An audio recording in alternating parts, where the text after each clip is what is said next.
Assalamualaikum warahmatullahi wabarakatuh. Selamat siang semuanya. Perkenalkan, saya Sajid Ardimas dari program studi S1 Psikologi Universitas Anak Bangsa. Hari ini saya akan membawakan presentasi dengan judul The Silent Struggle: Exploring Factors Behind Delayed Speech in Early Childhood, atau perjuangan sunyi menelusuri faktor-faktor di balik keterlambatan bicara pada anak usia dini. Topik ini saya pilih karena keterlambatan bicara itu seringkali menjadi kekhawatiran utama orang tua, teman-teman. Dan memahami penyebab serta cara mengatasinya itu sangat penting untuk mendukung tumbuh kembang anak. Kita masuk ke gambaran umumnya ya. Tahukah kalian bahwa 6-7% anak yang masuk sekolah itu mengalami keterlambatan bicara dan bahasa? Masalah ini bisa muncul dalam beberapa bentuk, teman-teman. Pertama itu kesulitan memahami kosakata dan tata bahasa.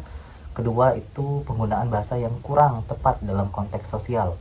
Yang ketiga itu gangguan produksi suara, artikulasi, kefasihan, dan juga ekspresi verbal.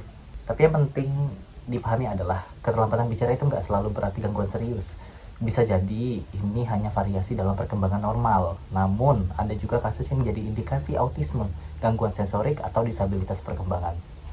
Banyak teman-teman kasus yang bersifat primer, artinya ini tidak disebabkan oleh gangguan pendengaran atau masalah neurologis. Mari kita bahas beberapa faktor risiko utama. Yang pertama itu lingkungan. Anak yang minim paparan bahasa atau tumbuh di lingkungan di mana bahasa Inggris itu digunakan sebagai bahasa kedua, itu seringkali mengalami keterlambatan. Contoh kasus. Saya buat contoh kasus satu. Misal nih, ada anak namanya Adit, umurnya 3 tahun. Orang tuanya kerja di sepanjang hari. Adit ini jadi lebih banyak menghabiskan waktunya nonton video tanpa berdampingan. Adit jarang diajak ngobrol atau dibacain buku. Nah, hasilnya gimana?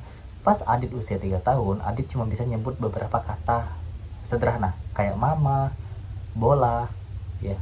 Nah, setelah dilakukan stimulasi bahasa sederhana di rumah, kayak sering dibacain buku dan ngajak bicara sehari-hari, kemampuan bicara Adit mulai berkembang pesat. Ini nunjukin ya, atau ini menunjukkan bahwa lingkungan dan kualitas interaksi itu sangat berperan penting, gitu teman-teman. Yang kedua itu peran keluarga. Kualitas interaksi antara anak sama orang tua itu penting banget. Nah, kurangnya stimulasi ini, misalnya jarang ngajak anak bicara atau baca buku, ini bisa mempengaruhi perkembangan bicaranya. Kita lanjut ke slide selanjutnya, itu ada studi Wake dan kawan-kawan. Ini studi menarik yang dilakukan oleh Wake dan timnya yang meneliti anak usia 18 bulan dengan kemampuan ekspresi bahasa rendah. Mereka dibagi nih jadi 2 kelompok, kelompok intervensi dan kelompok kontrol. Program intervensi itu terdiri dari 6 sesi pelatihan untuk orang tua, termasuk juga teknik interaksi dan video coaching. Tapi hasil penelitian itu menunjukkan tidak ada perbedaan signifikan antara kelompok pada usia 2-3 tahun. Bahkan banyak anak di kelompok kontrol itu mampu mengejar ketertinggalan secara alami. Nah, selain itu juga 43 orang tua itu nggak menyelesaikan setengah dari sesi intervensi.